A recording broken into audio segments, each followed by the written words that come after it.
Hello everyone. आज चाहिँ हामी क्लास 12 को फिजिक्स को वेव्स भन्ने च्याप्टरको स्ट्यान्डिङ वेव्स को बारे स्टडी गर्न लागिरहेछौँ।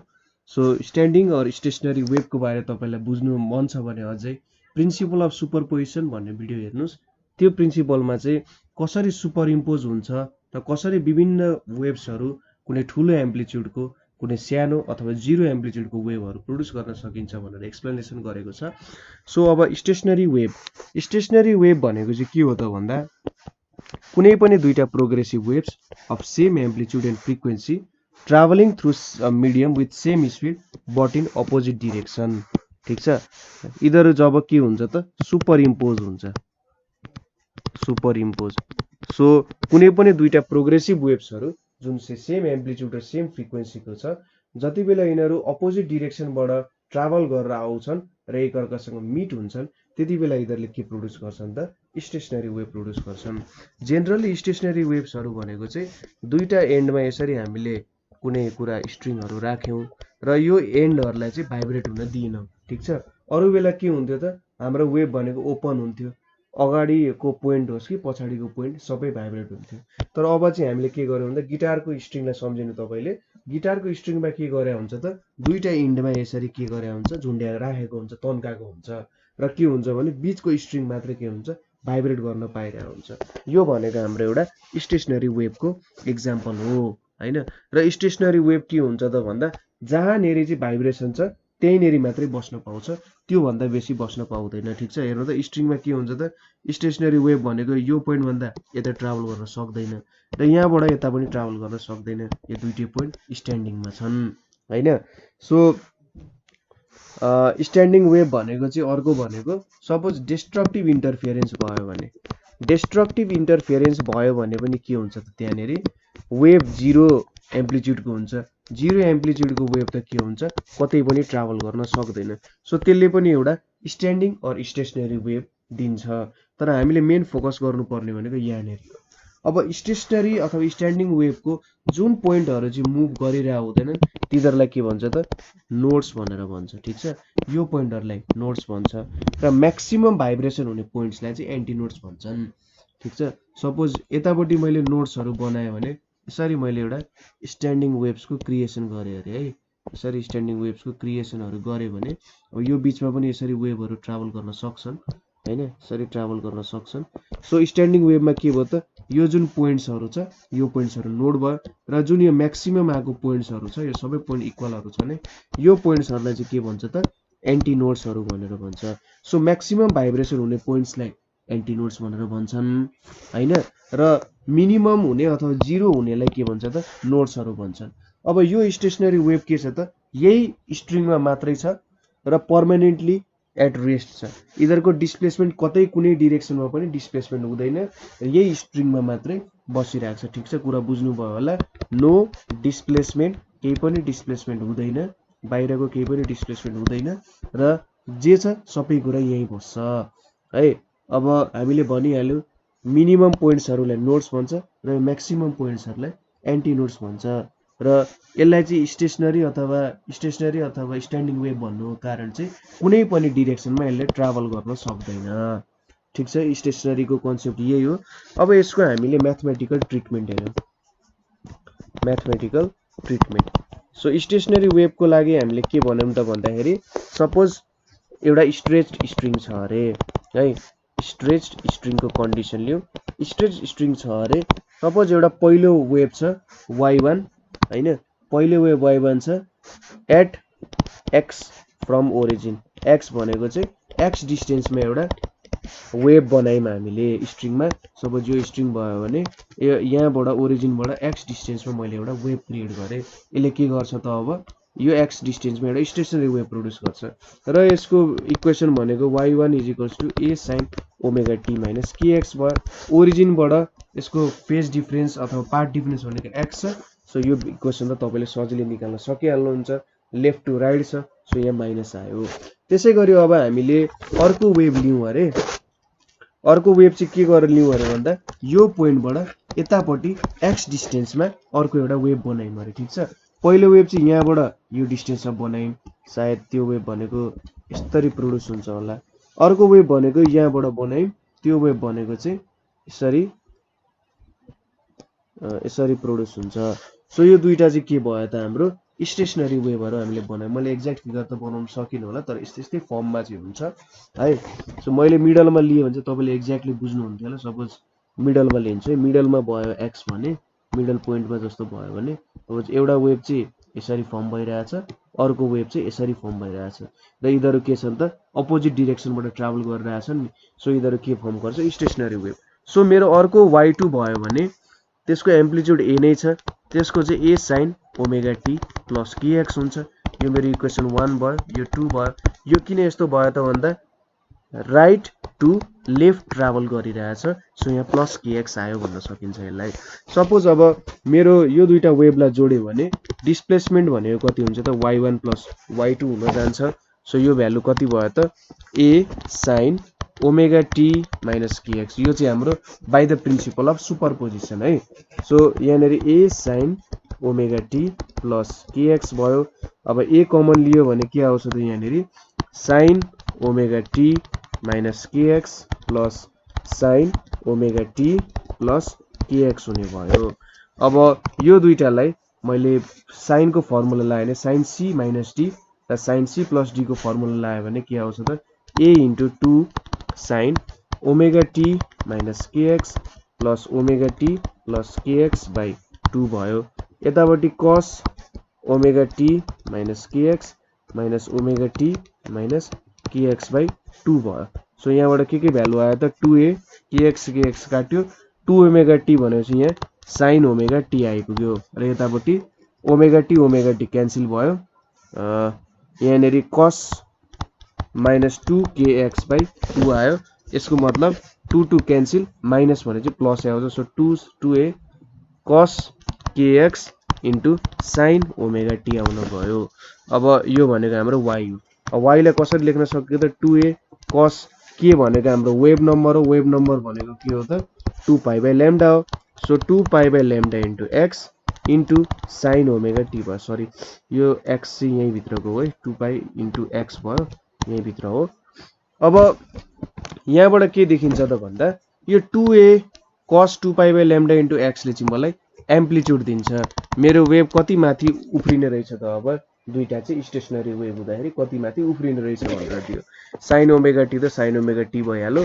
मेरो कुन डिरेक्सनमा कति प्रोग्रेस भइरहेछ भनेर टाइमको फर्मेटमा यसले दिइरहेछ हैन। x भनेको displacement. So 2a cos 2 pi by lambda into x ले मलाई एम्प्लिट्युड दिने भयो हैन। सो म यो वेभलाई चाहिँ यसरी लेख्न सक्छु a sin ओमेगा t भनेर लेख्न सक्छु, जहाँ a भनेको चाहिँ 2a cos 2 pi by lambda into x हो हैन। सो यसरी चाहिँ मैले भ्यालु मेटे। अब सपोज हाम्रो 2a cos kx चाहिँ 0 भयो अरे। एम्प्लिट्युड 0 हुनुको मतलब के हो त नोड्सहरुको पोजिसन हो। यो एम्प्लिट्युड 0 हुने भनेको त नोड्सहरु हो नि त। नोड्स बाहेक नोड्स भन्दा अलिकति यता सरिम भने पनि हामीले के पाउँछौं त अलिकति भयो नि एम्प्लिट्युड पाउँछौं। सो 2a cos kx अथवा एम्प्लिट्युड 0 हुनु भनेको नोड्स पाउनु। अब यहाँनेरि मैले cos kx 0 लेख्न पाउँछु। अब cos kx 0 हुनु भनेको कस्तो केसमा हो त पाइ बाइ 2, 3 पाइ बाइ 2, 5 पाइ बाइ 2 केसमा हुने हो। सो म यसलाई के लेख्न सक्छु त 2n प्लस 1 पाइ बाइ 2 लेख्न सक्छु हैन। मेरो जेनरल त यो फर्ममा आउने भयो 2n प्लस 1 पाइ बाइ 2, n इज चाहिँ 0 1 2 3 यसरी जाने भयो। सो यो एंगलहरुमा चाहिँ के हुने भयो cos kx 0 हुने भयो। सो cos kx जेनरल फर्ममा लेख्नु पर्यो मैले cos 2n plus 1 by 2 into पाइ हुने भयो। सो यहाँनेरि kx n प्लस 1 बाइ 2 यहाँनेरि के आउने भयो त पाइ आउने भयो हैन। और x को भ्यालु भनेको कति भयो त n प्लस 1 बाइ 2 पाइ इन्टु 1 बाइ k। अब k को भ्यालु कति हो त 2 पाइ बाइ ल्याम्डा हो। सो 1 बाइ k भनेको कति आयो त ल्याम्डा बाइ 2 पाइ आयो। सो x कति हुने भयो n प्लस 1 बाइ 2 इन्टु पाइ इन्टु ल्याम्डा बाइ 2 पाइ हुने भयो। 2 पाइ क्यान्सल हुने भयो। सो x को भ्यालु कति हुने भयो त n plus 1 by 2 into lambda by 2। यो भ्यालुले चाहिँ मलाई के दियो त नोड्सहरुको पोइन्ट दिने भयो। ठीक छ, जहाँ मैले अब n को भ्यालु हाले यहाँ र ल्याम्डा को भ्यालु हाले भने n मैले इन्क्रिज 0 देखि बढाउँदै बढाउँदै गयो भने यसले मलाई नोड्सको भ्यालु दिने भयो। ठिक छ। सपोज अब cos kx is equals to 1, 2a cos kx is equals to चाहिँ हाम्रो कति भयो अरे त भन्दा प्लस माइनस 1 भयो अरे। अब 2a त कन्स्टेन्ट भ्यालु हो, सो यो कुरालाई मैले लिन cos kx is equals to plus minus 1 भयो अरे। यसले मलाई के दिन सक्छ त अब म्याक्सिमम एम्प्लिट्युडको कन्डिसन दिन सक्छ। अब प्लस माइनस 1 हुनु भनेको चाहिँ के हुन्छ त भन्दा kx को भ्यालु चाहिँ n पाई हुँदाखेरि के हुन्छ त यसले मलाई म्याक्सिमम पोइन्ट्सहरु दिन्छ। तपाईले भ्यालु हाल्न हेर्नु n पाई छ, n को भ्यालु 0 हाल्नु भने 1 आउँछ, n को भ्यालु 1 हाल्नु भने -1 आउँछ। सो 1 -1 1 -1 यस्तो भ्यालु आउँछ। n is equals to 2, n is equals to 3, n is equals to 4 मा यस्तो भ्यालुहरु आउँछ। सो म्याक्सिमम पोइन्ट्सहरु हो। यसले त मलाई एन्टिनोड्स दिइरहेछ। एन्टिनोड्स पनि त प्लस माइनस हुन्छ नि, यहाँको a भयो, यहाँको -a हुने भयो। सो यस्तो कुराहरु गर्यो यहाँ। सो x भनेको के हो त n पाई बाइ k भयो। अब k भनेको के हो 2 pi by lambda. So 1 by k भनेको ल्याम्डा बाइ 2 पाई भयो। So x is equals to n pi into lambda by 2 pi भयो। सो पाई पाई क्यान्सल भयो। यसले मलाई के दियो त x को भ्यालु n ल्याम्डा बाइ 2 दियो। यो पोइन्ट्सहरु भनेको चाहिँ एन्टी नोड्सको पोइन्ट्सहरु हो। सो मैले यहाँनेरि नोड्स र एन्टी नोड्सको पोइन्टहरु चाहिँ यसरी भेट्न सकिन्छ। ठीक छ। यसरी मैले चाहिँ नोड्स र एन्टी नोड्सको पोइन्टहरु भेटे।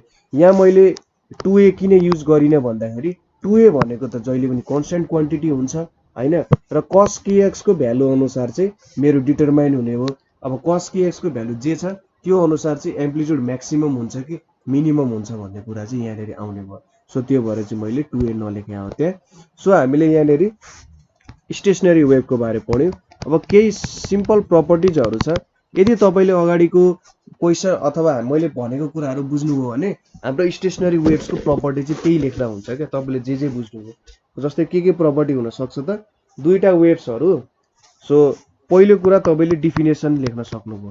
डेफिनेसनमा के छ त भन्दा two waves of same amplitude travelling in opposite direction ले मलाई स्टेशनरी वेभ दिन्छ भनेर लेख्नु पर्ने हो।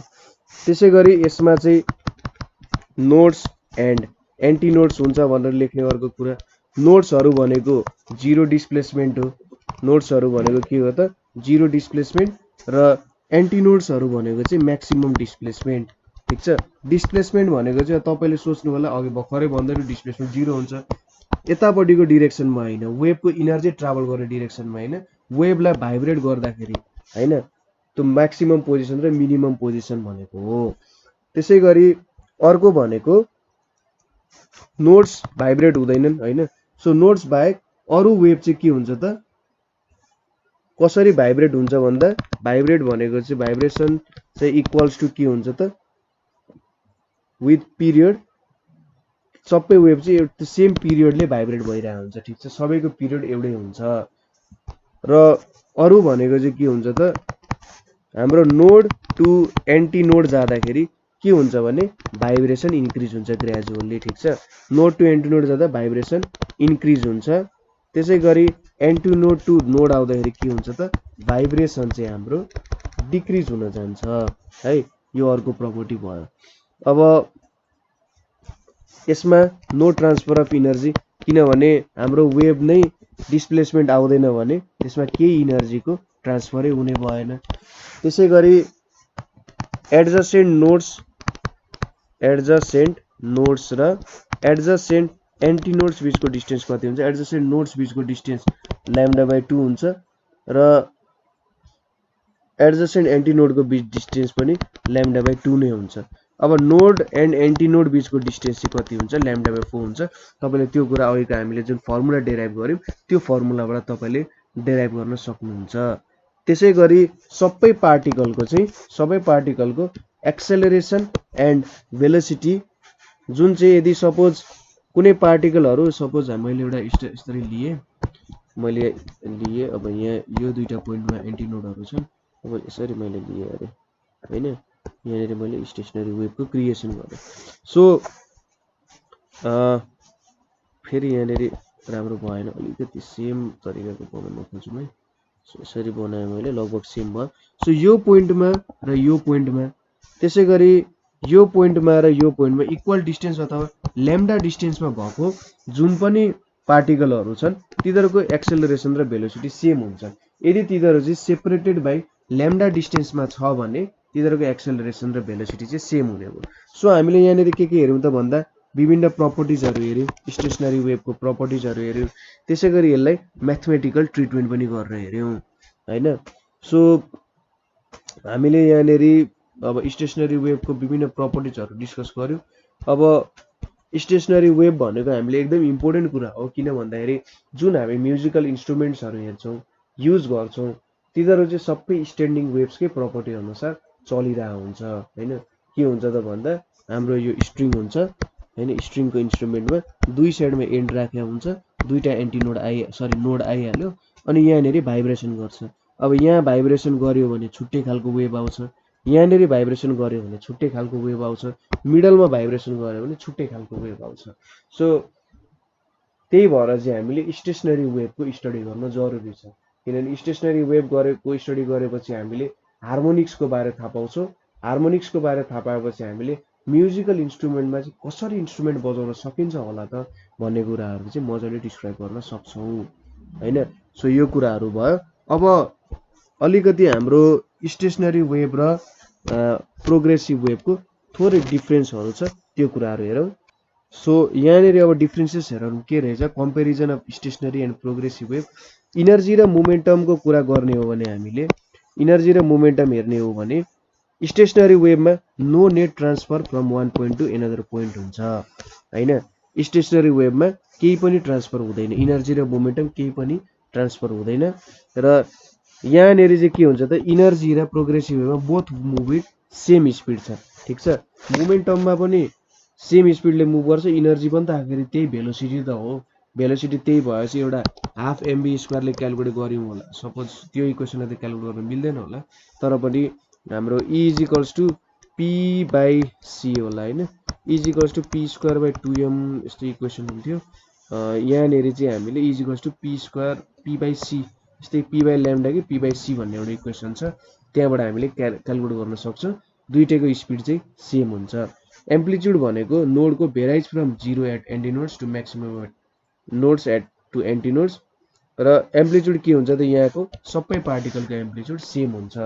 र स्टेसनरी वेभमा चाहिँ के हुन्छ, नोड्समा 0 हुन्छ, एन्टिनोड्समा म्याक्सिमम हुन्छ।